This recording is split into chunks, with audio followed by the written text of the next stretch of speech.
O Senhor esteja com todos. Ele está no meio de nós. Proclamação do Evangelho de Jesus Cristo segundo João. Glória a vós, Senhor. Naquele tempo, Jesus respondeu aos judeus: Meu Pai trabalha sempre, portanto também eu trabalho. Então os judeus ainda mais procuravam matá-lo, porque além de violar o sábado, chamava Deus o seu Pai, fazendo-se assim igual a Deus.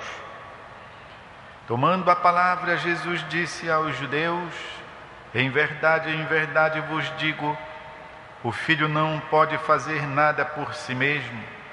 Ele faz apenas o que vê o Pai fazer. O que o Pai faz, o Filho o faz também. O Pai ama o Filho e lhe mostra tudo o que ele mesmo faz. Ele mostrará obras maiores ainda, de modo que ficareis admirados. Assim como o Pai ressuscita os mortos e lhes dá a vida, o Filho também dá a vida a quem ele quer.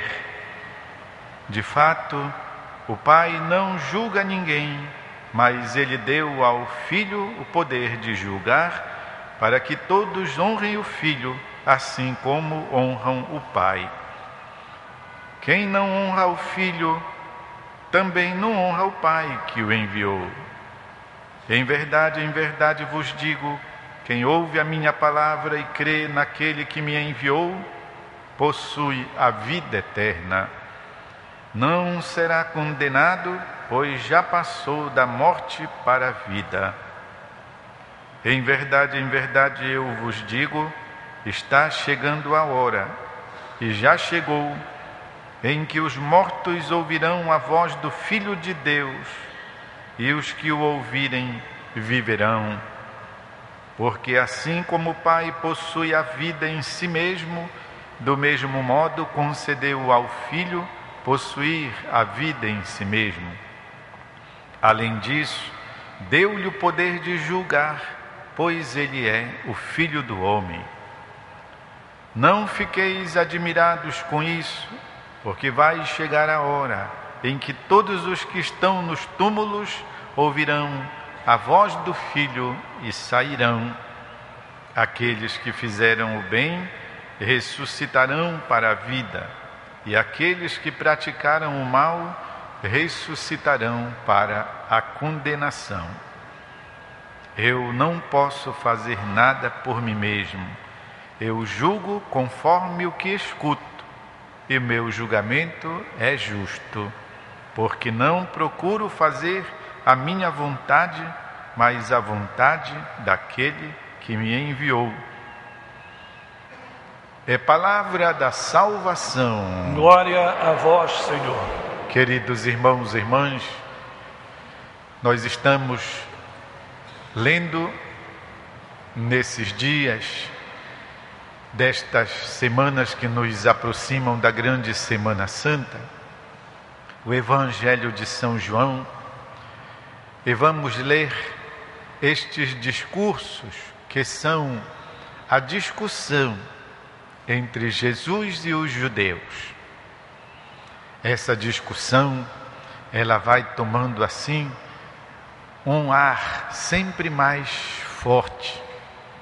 É uma discussão, diríamos, de par a par. E à medida que Jesus esclarece as coisas, o coração deles se endurece sempre mais. De modo que nós já sabemos em que vai acabar essa discussão, na decisão de matarem o próprio Deus encarnado. Mas tudo isso serve para nós, porque também nós devemos nos deixar instruir por essa discussão entre Jesus e os judeus, para que nós possamos fazer tesouro e encontrar nessas revelações feitas a graça da salvação. Parece um discurso muitas vezes assim complicado, intrincado, É o estilo de São João. Mas, resumindo tudo, Jesus está afirmando a sua divindade, lamentando a dureza de coração dos judeus que não o acolhem como filho enviado do Pai. E Jesus está dizendo: eu e o Pai somos um, nós estamos de acordo, nós pensamos igualmente, nós fazemos as mesmas coisas, nós não nos contradizemos uns aos outros. Vocês dizem que amam o Pai, mas devem amar também o Filho. Eu sou o juiz, mas eu não julgo por mim mesmo. Eu julgo de acordo com os corações, com o coração de cada um. Se um não quer Deus, paciência. Mas se o coração acolhe a Deus, então esse tem a vida. É esse o sentido da discussão de Jesus com os judeus do seu tempo. Jesus, então, é aquele que dá a vida. Assim como o Pai ressuscita os mortos e lhes dá a vida, o Filho também dá a vida a quem Ele quer. Meus irmãos e irmãs, eu tenho hoje a intenção de contemplar com vocês esta verdade, Cristo, vida, a partir da figura do novo santo da nossa igreja no Brasil.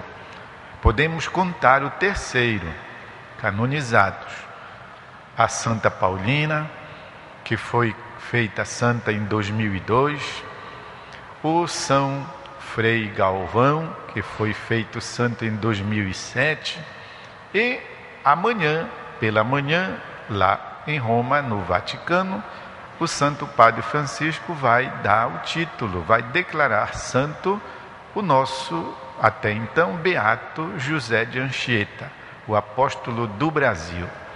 Aqui na nossa Basílica Santuário, foi intenção dos padres barnabitas que construíram esta igreja homenagear os santos franceses, porque os primeiros barnabitas que aqui vieram eram franceses. Eles colocaram as estátuas dos santos franceses, Santa Joana d'Arc, São Vicente de Paula, deste lado. E desse outro lado aqui eles colocaram dois santos da América do Sul, Santa Rosa de Lima e o beato José de Anchieta. É uma estátua muito bonita, é uma estátua em tamanho natural, ou seja, o tamanho de uma pessoa. Nesse sentido, o beato José de Anchieta até foi melhor contemplado que o São Miguel Arcanjo, que a estátua do São Miguel Arcanjo é menor, enquanto a do José de Anchieta é do tamanho de um homem mesmo.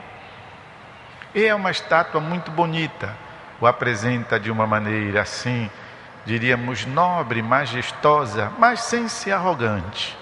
É uma estátua de um homem que está cheio de Deus e que está apacentando um índio, um gentil. Coloca a mão sobre a cabeça deste índio e na sua outra mão ele tem a cruz de Nosso Senhor Jesus Cristo, que está afincada no cinto da sua batina. Tem uma estátua igualzinha a esta, ainda é preciso fazer uma pesquisa histórica, igualzinha, porque eu já olhei na Praça Magalhães, que está ali em frente justamente na Praça Maranhão, em frente à Igreja de Santana.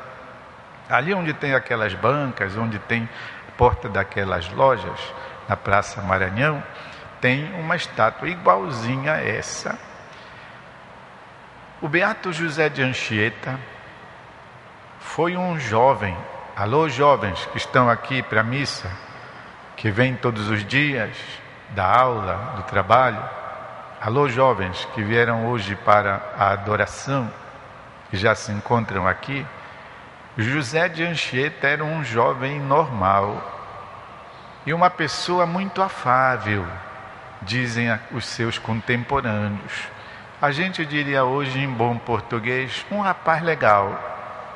Todo mundo gostava dele. Ele era uma pessoa muito simples, ele gostava de recitar, de declamar. Dizem que ele tinha uma voz muito bela. estudante na Universidade de Coimbra. Eu visitei a Universidade de Coimbra. Ele passeava longas horas ali ao longo do rio Mondego. Eu também passei lá à riva do rio Mondego, em Coimbra. Eu estive em Coimbra para conhecer essa universidade, também para visitar a tia de uma madre carmelita, lá em Coimbra. E ele estudava ali e, certo dia, ele foi à Catedral de Coimbra, Portugal, claro. E nessa catedral ele sentiu-se assim, atraído por uma imagem da Virgem Maria. E ele então fez consagração da sua vida a Nossa Senhora. Devia ter uns 18 anos. Desde então, para realizar uma intenção que era a de ajudar as pessoas como um verdadeiro humanista, ele entendeu tornar-se também religioso. E por isso entrou na Companhia de Jesus. Ele chegou no Brasil no dia 24 de janeiro, portanto, véspera da conversão de São Paulo, de 1554. Fazia pouco tempo da descoberta do Brasil. São Paulo ainda nem existia. Ele foi o fundador. Por isso, lá no centro de São Paulo tem o colégio. É o local onde foi iniciada a cidade de São Paulo. A finalidade dele, como um religioso, um sacerdote, como um humanista, missionário, era a de conduzir as pessoas ao conhecimento de Jesus Cristo, para serem salvos pelo sangue de Jesus e para tornarem-se filhos e filhas de Deus. A gente fica pensando nesta intenção. Veio ao Brasil com o único objetivo de trabalhar para isso. Fazer conhecer o Evangelho, a mensagem de Cristo, conduzir todos, e caiu nas suas mãos, sobretudo os indígenas, para os conduzir pelo batismo à filiação divina. Se nós pensamos, meus irmãos e irmãs, ainda hoje, esse é o ideal do missionário: mostrar, conduzir as pessoas ao coração de Deus. Isso entusiasmou demais aquele jovem, que tinha boa voz, gostava de cantar, tanto que as pessoas o apelidavam de o Canarinho, e isso em homenagem também à sua terra natal, pois ele era originário, como nós sabemos, das Ilhas Canárias. Cantava bem e possuía uma cultura invejável. Nós sabemos que além do trabalho do Evangelho, além da tradução das catequeses e da Bíblia na língua indígena, no tupi-guarani, ele escreveu coisas estupendas sobre a flora, portanto, sobre a vegetação, sobre a fauna, ou seja, sobre os animais, sobre a medicina, sobre a literatura, sobre a poesia. Famoso, né? O seu poema que ele escreveu lá à beira da praia, né, de Peróigue. Ele escreveu o seu famoso poema à Virgem Maria, tão lindo, canto da vida de Nossa Senhora e de Jesus, canto da uma beleza que ele compõe em homenagem, pois, à Virgem Maria. Teria escrito lá na areia da praia e depois, tendo na cabeça tudo, transcreveu para o papel. Assim conta, conta-se da vida do novo santo. Mas para nós, o que é importante é nós entendermos o motor, o motivo da vida desse jovem. A fé. Meus irmãos e irmãs, eu sempre digo aqui, neste púlpito, falo neste microfone, nesta câmera de televisão. Sem a fé, nós não podemos agradar a Deus. Sem a fé, nós não podemos nada. Sem a fé, nós não nos reerguemos das nossas quedas. Sem a fé, nós não somos nada. A fé era a força da vida deste grande homem.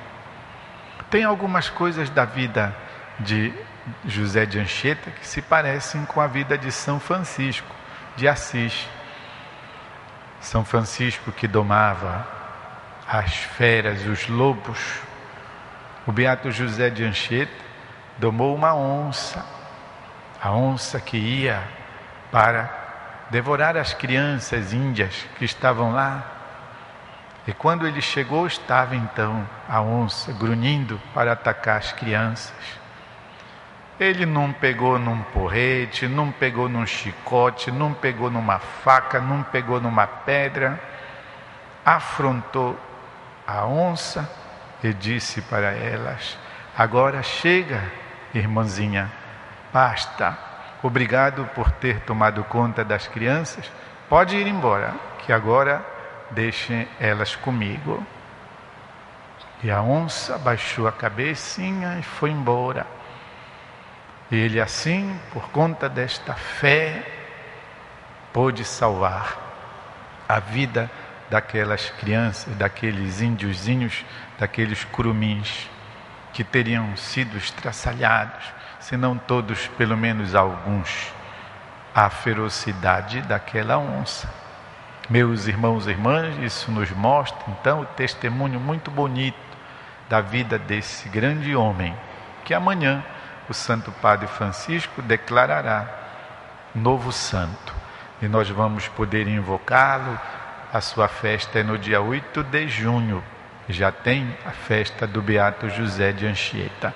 Nosso país todo se alegra, a Amazônia, a igreja se alegra por mais um intercessor confirmado, um intercessor nosso diante de Deus e da Virgem Maria, que ele tanto amou, da Santa Eucaristia, da cruz de Nosso Senhor, das coisas boas da vida, porque ele promovia a literatura, o teatro, a arte, enfim, tudo aquilo que pudesse ser construtivo e bom para a vida dos nossos índios, que foi para a vida do nosso país e ainda hoje nos alcança com a sua intercessão. Vamos fazer um instante de silêncio para que nós possamos interiorizar um pouco essa bonita mensagem de Jesus aqui no Evangelho. É Ele que nos dá a vida que José de Anchieta quis fazer os índios conhecerem, a vida verdadeira, a vida eterna, como filhos e filhas de Deus.